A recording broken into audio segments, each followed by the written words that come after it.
तफसीर कुरान है, उन्होंने के इल्म की कुरान के पारों पर हुकूमत है। सलवार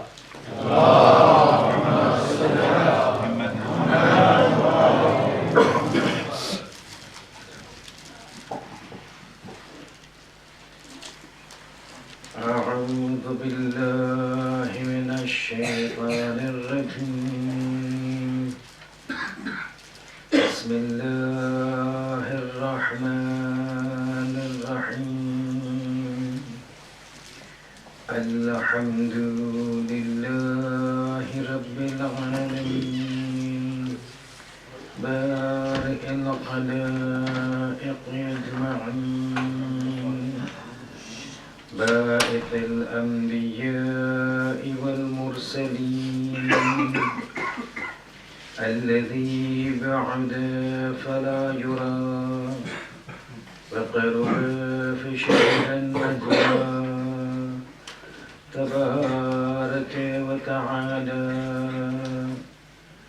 ثم الصلاة والسلام والتحية والإكرام على خاتم النبيين وسيد المرسلين وشفيع المذنبين الرسول المؤيد والنبي الممجد المصطفى الأمجد أبي القاسم محمد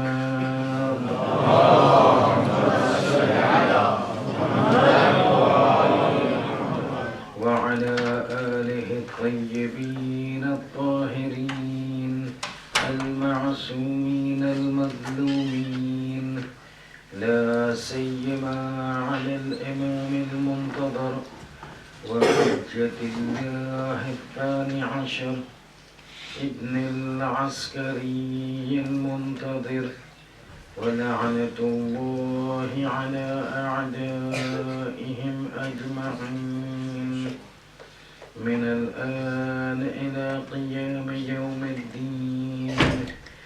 أما بعد. Brothers and sisters, Assalamu alaikum wa rahmatullahi wa barakatuh.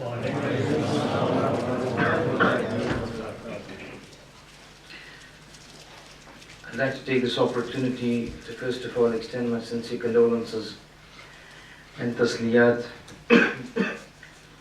on this occasion of the arrival of the Ayyame Fatimiya. And before I commence the talk, there is something that is very important that we need to realize. There are certain realities and there are certain realities. However much we might choose to ignore or choose to disregard, but those realities continue to remain. And it is not in the hands of any individual or any organization or a group or a nation to do away with those realities, specifically if those realities have been protected by Allah subhanahu wa ta'ala. And one of the realities is the existence of Fatimah Zahra salawatullahi wa salamuhu alayha.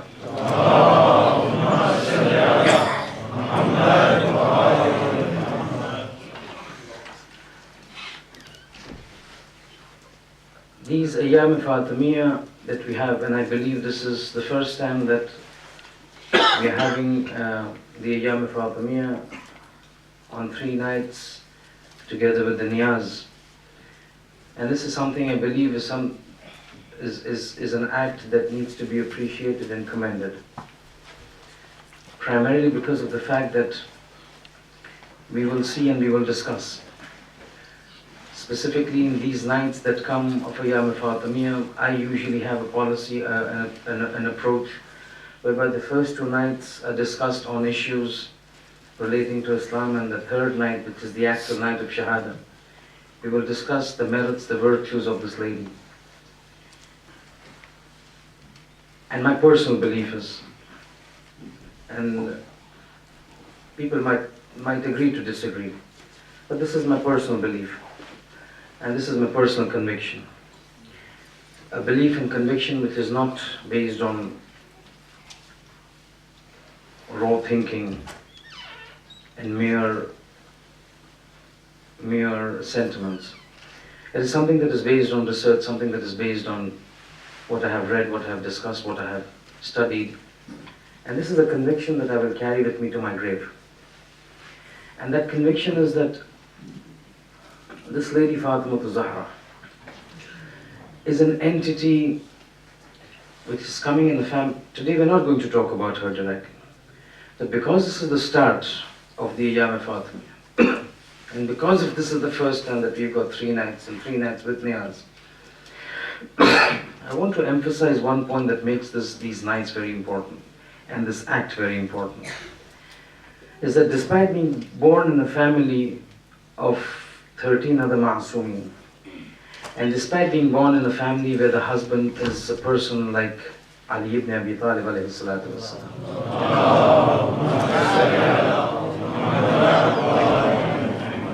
and despite being born in a family where the father is the best of the creation of God, from what the research shows, from what my study shows, from what I have read through the tradition, the ahadith, the opinions of the scholars, despite having such, and then the remaining children who are all masumeen, despite coming and being in such an illustrious family, I always represent her in a certain metaphorical way. And this metaphorical way, I don't think I would change as long as God's guidance is with me. And I keep repeating this, and I've repeated this innumerable times in the past several years, decades, when I recite Ayyame Fatimiya, and I will continue to do so, is that I represent this entire family as a solar system. And this family of the Ahlulbayt, the Ma'asumeen, when it is represented as a solar system, I have no hesitation to declare my belief and my faith that in this illustrious family of the solar system, the position that Fatimah Zahra acknowledges and holds is like the sun with respect to the planets. Now, some people might think it is emotional, it is sentiments, but it is not emotional, it is not sentiments.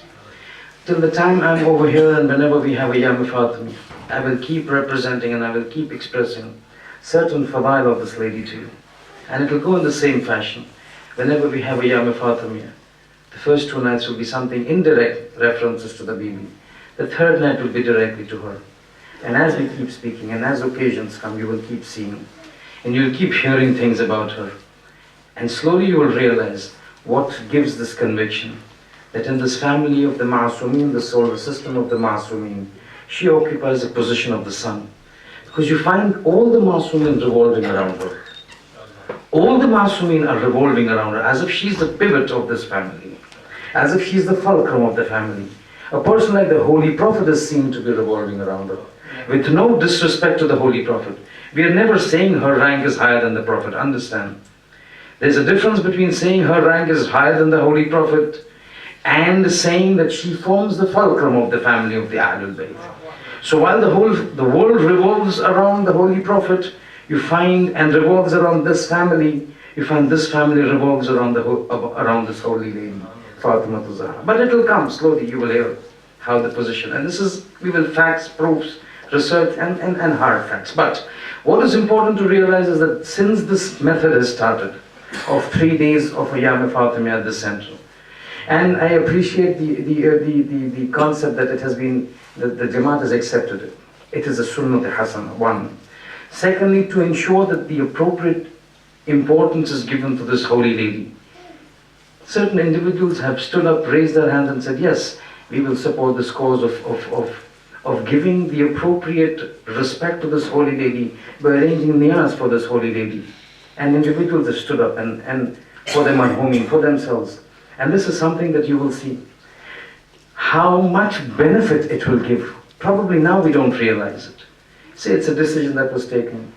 Certain sentiments came and we say, okay, we will sponsor the niyaz. But it will be decades later and centuries later when the effects of this act will be seen when we go into the grave. What has been done has been done. What our responsibility, before we go into the discussion of the topic, is to ensure that all of us over here have a part to play in commemorating, in upholding the values that Bibi Fatima stood for. And one way that we can do is to make sure that these Ayyame Fatima become part of our annual calendar. Till for so long as the Peterborough Jamaat is there, till for so long as this Imam Barga is there, this Ayyame Fatima needs to go on. Because we may not be spending my money, we may not be part of the decision-making process, but the very fact that we come over here and ensure that every year, now that this is started, this continues to remain, and understand this, it is neither in your hands nor in my hands to start it one, and neither in your hands or my hands to continue it to. If he wants to continue the dhikr of Fatima, his servant and his makhluk, he will make sure it is there. All that we are doing is a little contribution to ensure that we are contributing in ensuring the fadail and the masab of this lady are mentioned and continue to be remembered, which will serve as a little probably contribution for our salvation in the hereafter. Having said this, coming to our topic, Sallu ala Muhammadin wa ali Muhammad.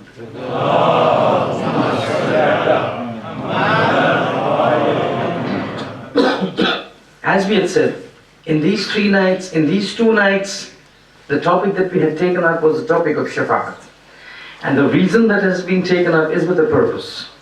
Because this topic of Shafa'at is very intricately linked to the Ahlulbayt. And more specifically linked to Fatima Zahra. And you will see, not tonight, not tomorrow night, the impact of Fatima Zahra in terms of her Shafa'at on the night of the Shahadat of Bibi. And I will explicitly explain to you as to how the traditions explain, as to how this lady would work wonders on the Day of Judgment. You see, many a times we don't understand the importance of a person while that person is here. And many a times we do not understand the importance of a person while the person is in this world. And in this world, it is when the concept changes, the realm changes, then you realize, as the Masumeen have said, that you will not understand our rank and position in this world. All that you are hearing about us is just words. That Hussain is this, and Hassan is this, and Sadiq is this, and Ali is this. You want to see our real rank, wait for the Day of Judgment to come. Then we will show you. And then God will show you what we are. So many times you will not realize. Same thing related to Bibi Fatima. All that we talk are words. The real impact on the Day of Judgment. But wait for some time. 2 nights, the 3rd night we will explain. But here we are talking about the Shafa'at, the concept. And not only because it is linked to Fatima, and these Ayyame Fatima, an absolute opportunity, an appropriate opportune time for us to talk about Shafa'at, but because of certain concepts that are harbored by certain vested interests beyond our community and beyond the Shiite faith, who tend to constantly harp upon one of these aspects of Shafa'at and trying to bring objections. It becomes important for us to know and understand, first of all, what this Shafa'at is. Because many times, in our opinions, what we consider to be Shafa'at is not correct. It turns out to be dhulm on God. And this is not me saying, Shaheed Mutahari says, the concept in the eyes of the people about Shafa'at is so wrong that if those were to be considered, that would be a dhulm on God. It is as if God is doing dhulm. It actually hits at the adalat of God. So many times certain concepts we need to refine, we need to purify, we need to correct, so that we've got a correct ideology of what this concept of Shafa'at is, one. And because this concept of Shafa'at, and we will explain, it's so important for us and for our salvation, it becomes extremely important to know who qualifies for it, who doesn't qualify for it, 1, 2.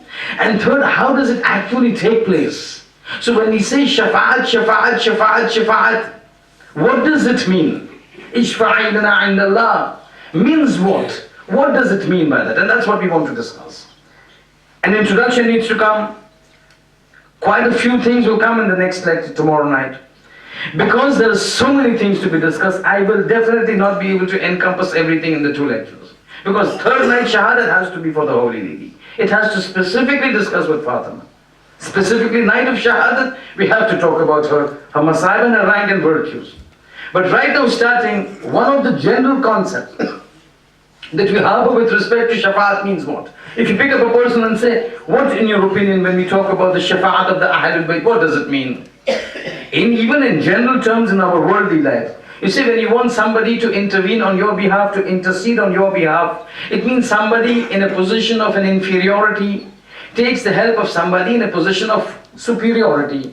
Whether that inferior position and the superior position, or the position of inferiority and the position of superiority is respect to money, is respect to position, is respect to influence, is respect to what? A person inferior takes the help of a superior to bring him out of a predicament, to bring him out of a condition that he finds himself namatlub, undesirable. So he seeks the help of somebody who's superior. If he's problematic in finance, he takes the help of somebody financially strong. If he's having problems politically, he will take help of somebody politically strong. Domestically strong, goes to the elders to solve the problem. But the concept is the same. A person inferior in a certain way seeks the help of a superior person to solve and get rid of the predicament that he is in. This is the general concept. But the same concept that we use on general terms, which you use every time, you want to get a position, you know somebody who's going to be your future boss, you try to find out influence who can get you through it. You want money, you want loan, you want to go to a certain banker, you want to find out individuals who know those persons over there so that they can cast a good word so that you can get that loan, mortgage, whatever you want to talk about. This is the general purpose in the daily life. But the moment you move it into the religious, into Islamic concept, specifically when it comes to the concept of the Ahlulbayt, then it means the same, that individuals inferior in ilm, in knowledge, in taqwa, in position, in everything with respect to the Ahlulbayt, refer to those individuals who are superior and get them involved to rid us of the predicament that we are in. The only thing that we need to realize over here is that when the concept of Shafa'at is discussed, it is very different from other concepts in Islam. And we will explain the philosophy of this. But one thing that we need to realize is that this Shafa'at of the Ahlulbayt, that we constantly remind ourselves and constantly pride ourselves in having this as members of the Shiite faith, this is something that is applicable not in this world. The Shafa'at that we talk, Ishfa' lana indallah, Ishfa'i lana indallah.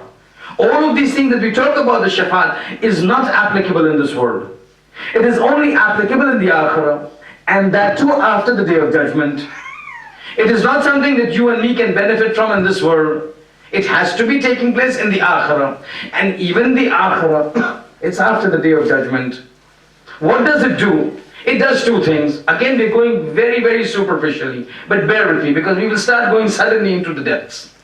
What does Shafa'at do? So when we say, Ishfa' lana indallah, Ishfa'i lana indallah, do Shafa'at for us, what does it mean? It does two things. One, it either prevents a person from entering into hell. Remember, there will be certain sentences I will talk and I will move. You need to hold those things, because those are small sentences which actually refine our concepts, correct our concepts of Shafa'at. So these things, two things Shafa'at does and will do on the Day of Judgment, not in this world, not even in Barzakh. There is no Shafa'at in Barzakh. Says who? Says the first Imam, Ali ibn Abi Talib, Amirul Mu'mineen, alayhi salatu wassalam.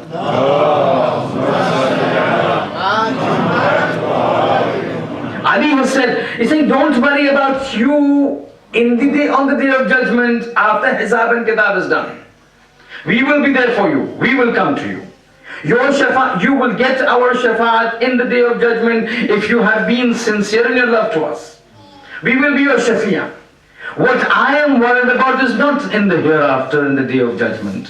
What I am worried about is not hell. What I am worried about is not Jahannam.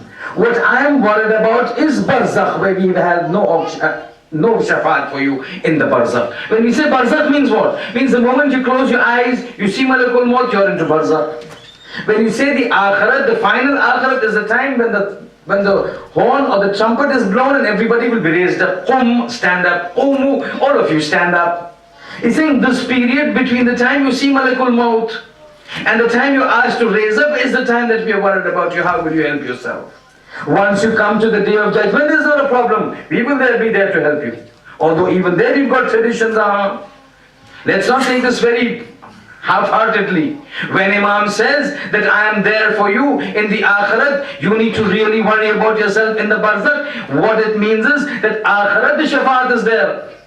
But even then the Imam says, there's a tradition of the Imam. Imam says there will be individuals whom we will do shafa'at on the day of judgment for him after he has been into hell for 100,000 years. 100,000 years. Quran says this place 1 second, la yamutu fiha wa la yahya. It is such a place that neither will you die because there is no death after in the day of judgment and after the day of judgment. Wa la yahya. The punishment is so shadid you will not be able to live. In such a situation, Imam says 100,000 years later, there will be individuals whom we will pull out of the problem and put them into heaven. So you understand the concept. It is there in the Akhirah. It is after the day of judgment. Imam says we will be there to help you after the day of judgment. But we are concerned about you in Barzakh. What will you do in Barzakh? But that's a different issue. What we will do, we will talk. But the concept over here is this. That when Shafa'at comes in, based in the light of these few sentences that I've said, two things. One, Shafa'at will either prevent a person from entering into hell, or if somebody is into hell, he will pull him out of hell. The Shafa'at will take them out of hell. Having understood this, these are the two things. Either somebody has been sent to hell and he will be pulled out of it, or somebody is going into hell and he will be stopped. Shafa'at did not allow him to go to hell. But the thing that we need to understand over here is that there is a certain logic behind Shafa'at. Until we do not understand the logic of Shafa'at, we will never appreciate the reality of the importance of this concept and the institution of Shafa'at. You see, many a times a lot of things have a historical background. And those historical backgrounds are so important in trying to help out and understand why certain institutions have been prescribed by Islam. At the time when Islam came into the Arabian Peninsula, you had the Holy Prophet, the presence of the Holy Prophet. You had the Imams. Mujassame, they are the portrayal, the embodiment of taqwa before the people. So when the people would look at them, they would be overawed, seeing such taqwa, such piety. And it is this piety that would get them to become more pious. That's why it's said, right? Contagiousness. When Hazrat Isa was asked, Man nujalis, whom should we associate with? What was his answer? This is what he said. Sit with people, associate with people, Man yudhakkirullaha ru'yatuh, whose face, whose appearance, whose talks, whose mannerisms, whose demeanor remind you of God. These are the people you should associate with. Don't associate with people who take you away from God, who talk about music, who talk about clubbing, who talk about drinks, who talk about fun and frolic. So sit with people who remind you of God. These individuals, the Holy Prophet, the Imams in front of the people, and they themselves would exude the taqwa, exude the charm. Sitting in their presence, automatically people would turn away from the world. So we don't want the world, we want to be like Sadiq.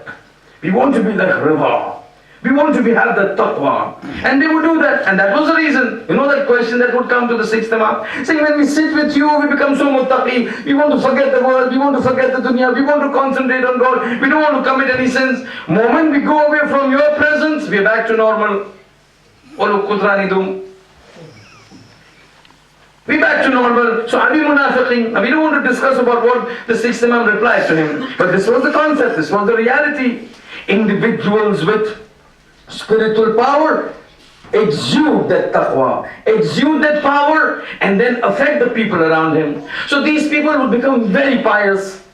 When they would become very pious, they would try to emulate the Imams. They would try to emulate the Holy Prophet. It's not for nothing that Quran says that the Holy Prophet is a model. In the fi Rasulullah lakum uswatun hasana, that the Holy Prophet is a model for you. Try to follow him. So they would try to follow him. When they would try to follow him, but remember one thing, that they would try to imitate the Imams, they would try to imitate the Holy Prophet, but they were not ma'soom. When they were not ma'soom, they would create sins, they would indulge in things that were not appropriate. They were not ma'soom, not gunah kabira, but gunah saghira, minor sins. When they would look at these sins, and they would look at the personality that they were associated with, they would develop a sense of insecurity. They would feel, am I able to be considered as the Shia of these individuals? Let me give an example. Muhammad ibn Muslim, Muhammad ibn Muslim was one of the ruwat, one of the narrators during the time of the 5th Imam and 6th Imam. Muhammad ibn Muslim was one of those individuals like Zurarat ibn Ayan. Remember I mentioned to you, there were certain individuals about whom the 6th Imam has said, 6th Imam, Imam Sadiq alayhi salam has said, what has he said? Lawla ha'ula. Had it not been for these individuals of the like of Zurarat ibn Ayun, Muhammad ibn Muslim, landarasat atharun nubuwa, all the efforts of the Holy Prophet would have gone in vain. These are the people who have held aloft the religion by taking our ahadith, transmitting them, explaining to the people, clarifying the issues and keeping the religion alive. 6th Imam is saying, had it not been for people like Zurara, had it not been for people like Muhammad ibn Muslim, the religion would have gone. Ajab, this is a Ma'asum is talking about a non-Ma'asum. This Muhammad ibn Muslim, a faqih, thousands of narrations of fiqh, he's narrated from the 5th Imam and 6th Imam. One day he's asked, because of certain dispute in a business, he and his friend were supposed to give witness. A person from Al-Azdi community and the tribe, Qabila Al-Azdi.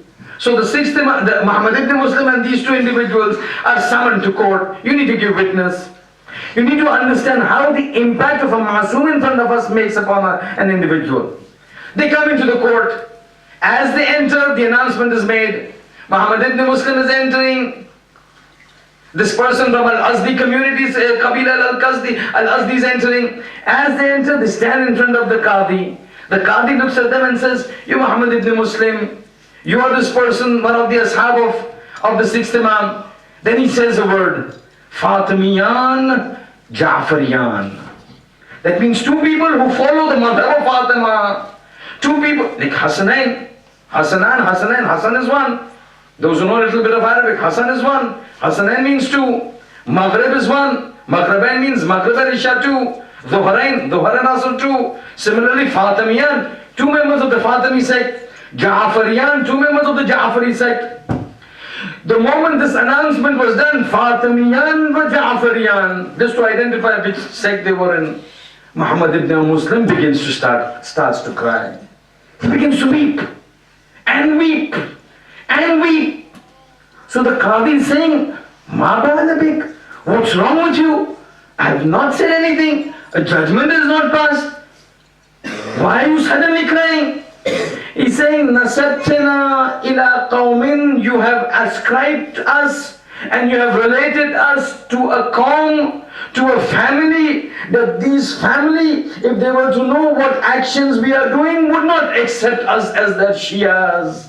And just the fact that you've ascribed us in front of everybody to them and to us, our actions aside, that if they came to know that we have been ascribed to them, they themselves would not want us to be part of it. Because of this, I'm feeling so guilty that I'm crying. Who Muhammad ibn Muslim, that the 6th Imam is saying, had it not been for Muhammad ibn Muslim, the athar of Nubuwwat would have gone. This person is so conscious of his amal that just by the fact that he's been ascribed to Fatima and he's been ascribed to the 6th Imam begins to weep. He says, no, I don't consider myself to be their community members. I don't consider myself to be their Shia. You may consider, but I don't consider. This was the feeling that they had when they would go before the Imams. This was the feeling that they had. So much meticulousness they would exert to make sure they don't do anything that would spoil the name of Fatima or of the 6th Imam. Now such individuals, you do realize, they are not ma'soom. They do make sins, they do commit sins, they do have inadvertences, they do have lapses. Now if these people were not given an assurance that no, don't worry, you try your best, but you're not Ali, you're not Fatima, you're going to make mistakes. But we've got a mechanism for you that will protect you. Then we've got a mechanism for you that these small little skirmishes, these small little blemishes, we will wipe them out. If this concept of Shafa'at was not there, these people would become hopeless. So much effort to ensure that they are not blemishes on Fatima or Imam Sadiq alayhi salam, they need to be protected. This is point number one philosophy in historical context. The second philosophy is this, and this is the concept. See, in Islam is always looking to take out people from darkness to light, to help people to deliver, to get salvation. And for this aspect, God has kept something by means of which people do not get hopeless. You pick up Shaheed Dastaghaib Shirazi's book, Gunahan-e-Kabira. It's translated into innumerable languages. The first sin that comes is shirk billah, somebody associating partners with God. The second major sin is al-ya'asu min rawhillah, somebody who becomes hopeless, who becomes despondent of the mercy of God. Somebody says, now, I have committed so many sins that now God cannot forgive me. Even God cannot forgive me. Second biggest sin. And this is always the endeavor of Islam, never to lead a person into hopelessness. The reason is this. Look at this. Somebody commits a sin and he realizes the greatness of that sin. And he realizes, you know that incident, right? One grave digger suddenly goes to the Prophet, starts weeping. And Prophet says, what is it? He's saying, I've committed a sin so big that I don't think it can be forgiven. So the Prophet asks, how big is it? Is it more than the raindrops that fall upon the earth? So he says, no, it is even more than that. He's saying, is it more than the number of leaves on the trees in the entire world? He says, no, my sin is so big that it is even more than the number of leaves on the trees in this world. He's saying, is it so bad that more than the number of grains of sand upon the earth? He says, my sin is so much that it is even more than the grains of the sand of the earth on the world. So the Prophet asks him, what have you done? So he says, I'm an undertaker, not the WWE. I'm an undertaker, somebody who deals with burials. Saying one day, a dead body came to me, and the family member said, we want this dead body to be buried.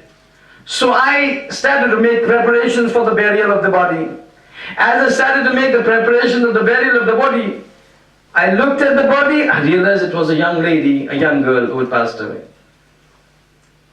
I looked at her, extremely beautiful, extremely serene, calm, wrapped up in the envelope, in the shroud, in the kafan. And the family members were there. I saw they covered the face, we put her down, buried. When everybody went, the thought of that lady was still in my mind. I could not bear it. So when everybody had gone, I dug up the grave again and I took out the body. And with that body, I did an act that is not correct. With the dead body of the lady. After having done the dead body, I realized, what have I done? First of all, na-mahram, plus a dead body. Third, digging up a grave, which is again haram after it has been completed. Saying it is so big that I will never be able to forgive my sins. My sins are not forgivable. At that time, the Holy Prophet asks him, do you think even God with His infinite mercy cannot forgive your sins? And then he takes stock. He's saying, no, it is possible for God to forgive my sins.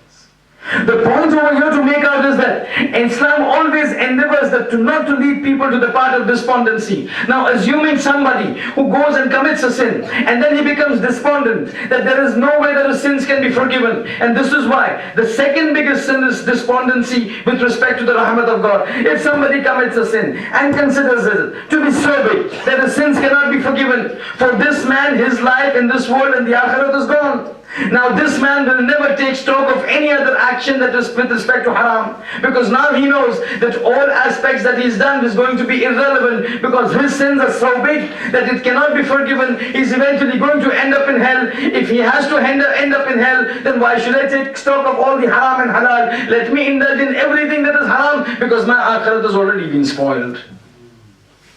Because it has already been spoiled, I'm not going to go back, I'm not going to be delivered, I'm not going to come into heaven. So if I'm not going to be delivered, I'm not going to be forgiven, then why refrain from all the haram? Then I will do all the haram, I will do zina, I will consume alcohol, I will listen to music, I will do this, I will do that, because there is no salvation for me. God says, no, this cannot be the case. You cannot become despondent of my mercy. And this is what Allah says, and this is what the Imam says. Allah says in this Islam, I will put instances, I will put mechanisms. Man cannot become despondent. So till you're alive, I have doors that will keep you open, thereby if you make mistakes, you are not a masoom. Shaitan is after you. Shaitan is your adu mubin. He is is there to deceive you. Your nafs is there to deceive you. But you will not become despondent, because till you are alive, the doors of Tawbah are open. After your death, the doors of Shafa'at is open.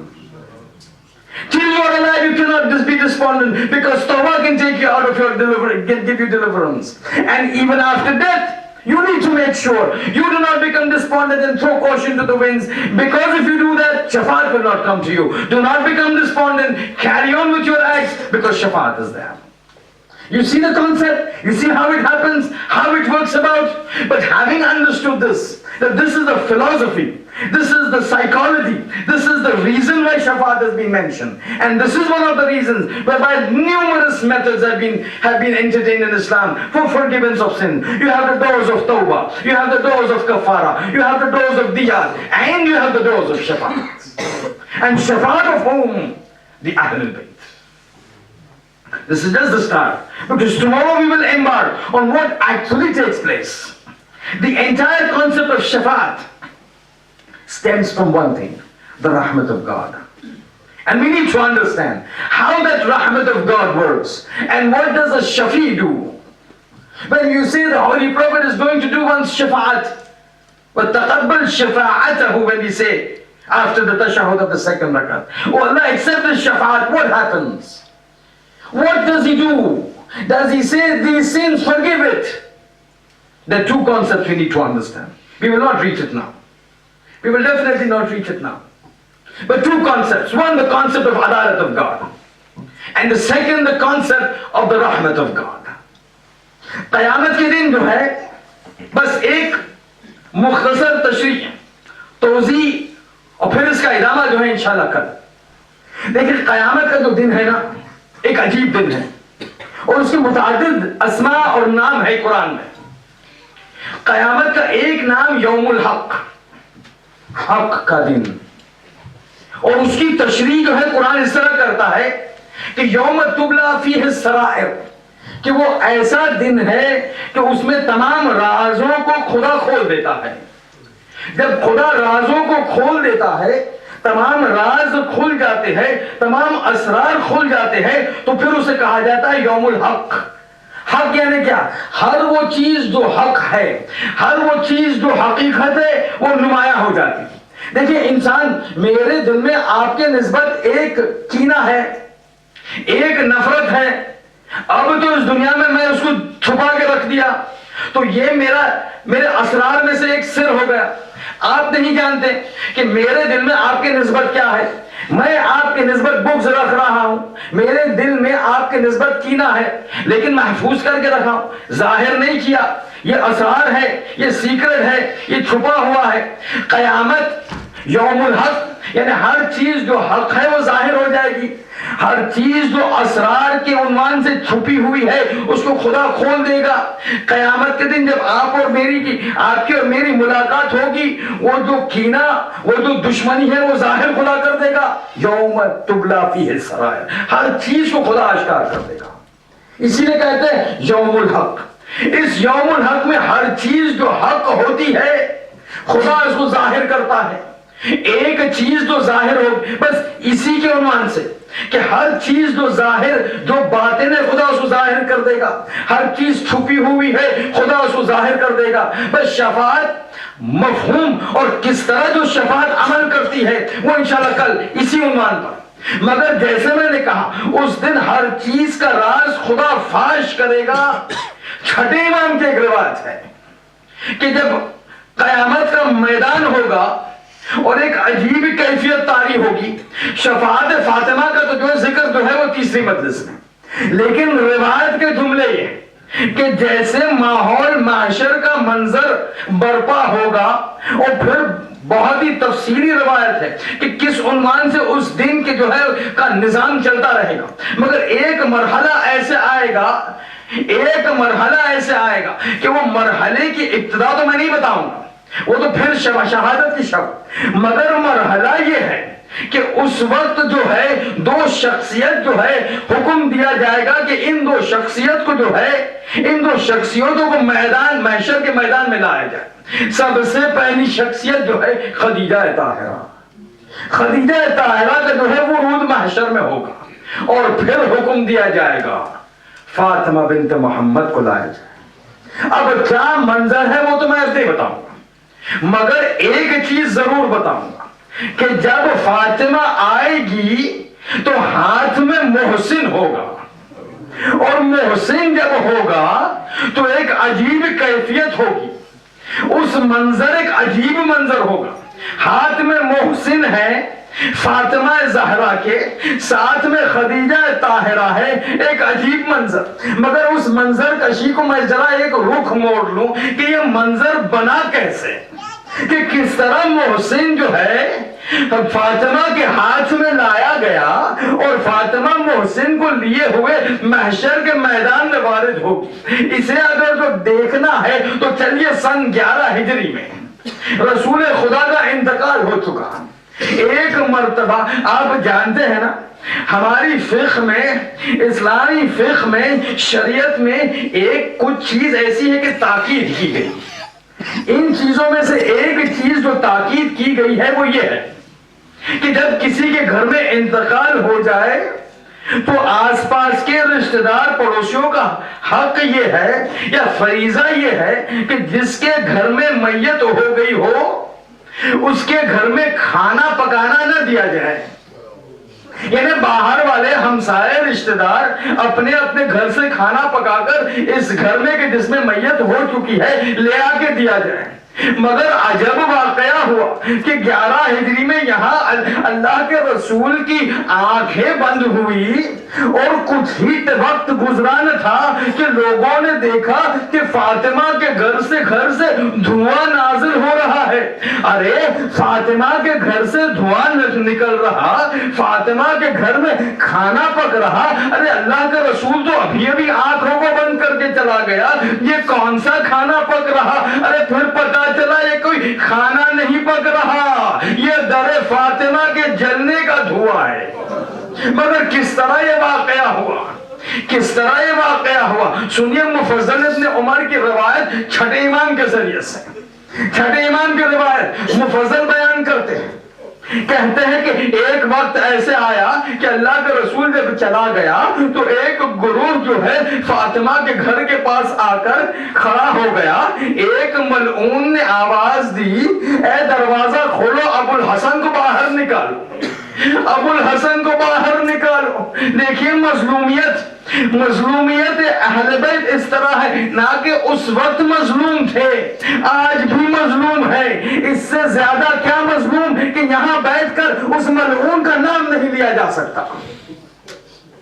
ملعون آتا ہے، دروازہ کھولو، ابو الحسن کو باہر دو.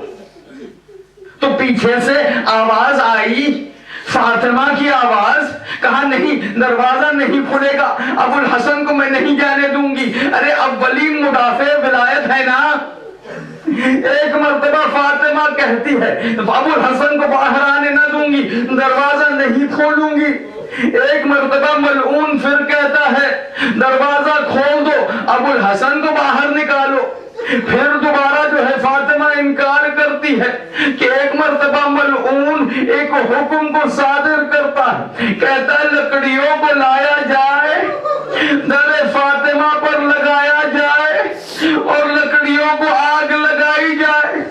ایک مرتبہ سننا تھا، کسی نے پوچھا ارے اندر فاطمہ ہے، دختر رسول ہے. ملعون کہتا ہے ہونے دو، جلا دو دروازے کو. پیچھے سے فاطمہ کہتی ہے اے شخص تو نہیں جانتا یہ وہی دروازہ ہے جب آیت تطہیر نازل ہوئی. 6 مہینے تک میرا بابا جب بھی مسجد کی طرف جاتا یا مسجد سے گھر لوٹتا میرے دروازے پر کھڑے ہو کر السلام علیکم یا اہل بیت النبوہ کہتا رہتا.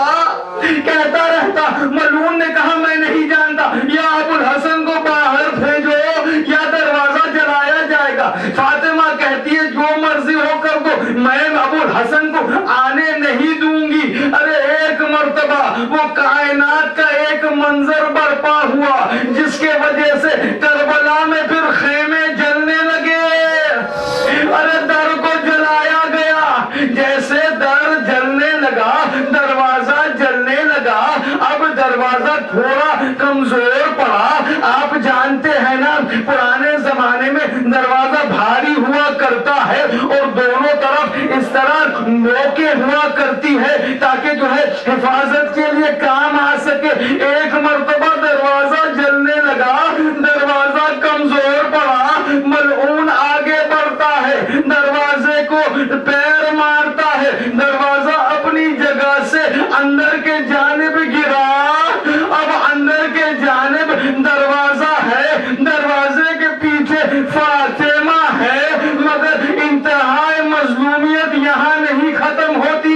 ارے فاطمہ کے پیچھے کچھ اور ہے, ارے دیوار ہے, دروازہ گرتا ہے اور دروازہ دیوار پر گرتا ہے. دروازے اور دیوار کے بیچ میں فاطمہ تو زہرا پس جاتی ہے. ایک مرتبہ فاطمہ گرتی ہے, کچھ لمحے کے لیے ہوش میں نہیں رہتی, غشی طاری ہوتی ہے. در دیوار کے بیچ میں پیسنے کے بعد فاطمہ زمین پر ہے.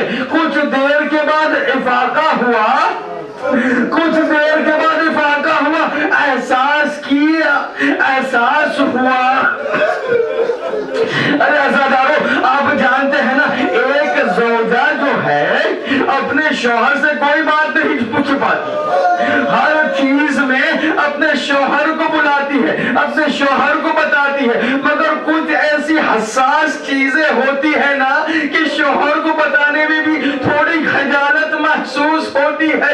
ارے فاطمہ نے کچھ احساس کیا, ہر بار فاطمہ کو کچھ کام ہوتا ہمیشہ کہتی یا ابوالحسن یا علی, مگر اس بار نہ ابوالحسن کہا نہ علی کہا, بس پکارا اے فضا ذرا یہاں آنا.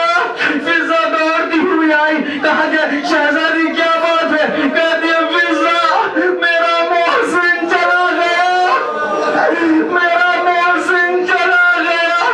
فضا نے ہاتھوں کو تھاما, مگر اب ایک مرتبہ کمرے میں دیکھا علی نظر نہیں آئے. فضا سے پوچھا ارے فضا بتاؤ ابوالحسن کہاں ہے؟ فضا کہتی ہے گلے میں رسن, ہاتھوں میں رسن, کھینچتے ہوئے علی کو لے گئے. اب سوچئے فاطمہ کی یہ حالت, مگر جیسے سنا ارے علی کو کھینچتے ہوئے راستے میں لے گئے. اب اٹھتی ہے, ایک ہاتھ سے پیٹ کو سنبھالتی ہے, ایک ہاتھ سے دیوار کو سنبھالتی ہے. بیٹا حسن یہاں آؤ, بیٹا حسین یہاں آؤ, زینب ام کلثوم تم گھر میں رہو. راستے میں نکل دی. اب سوچئے فاطمہ کی یہ حالت, ارے لڑکھڑاتے ہوئے پیچھے پہنچتی ہے, علی کو پانچ کے پاس پہنچتی ہے, علی کا دامن پکڑتی ہے. اے خلو ابوالحسن, میرے علی کو چھوڑ دو, میرے علی کو چھوڑ دو. اب جو ہے دامن کو جو پکڑا, لوگوں نے کہا علی کا ہاتھ چھوڑو, کہا نہیں چھوڑوں گی. خلو ابوالحسن علی کو چھوڑ دو. جب دیکھا فاطمہ نہیں چھوڑتی علی کے دامن کو, ارے ایک ملعون نے حکم صادر کیا, ارے کوڑے اٹھاؤ اور مارو فاطمہ پر. ارے کوڑا لگا فاطمہ کی پسلیاں. جب پھر بھی فاطمہ نے دامن کو نہ چھوڑا, ملعون کی روایت, وہ ملعون کچھ سالوں بعد معاویہ کو ایک خط لکھتا ہے اور یہ پورا واقعہ بیان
अरे कोई मुसलमान नहीं क्या, मेरे भाई मारा जा रहा, अरे कोई तो बच।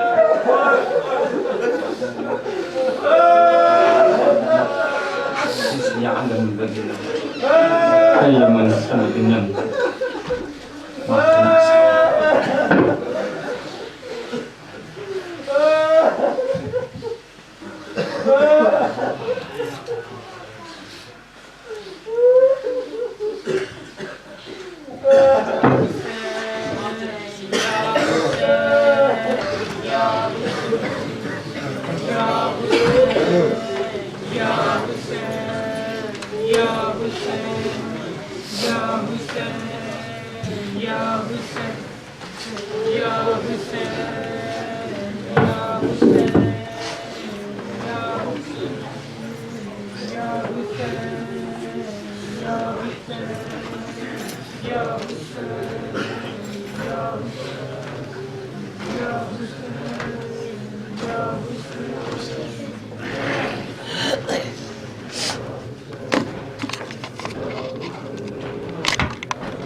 Ya Hüseyin, Ya Hüseyin,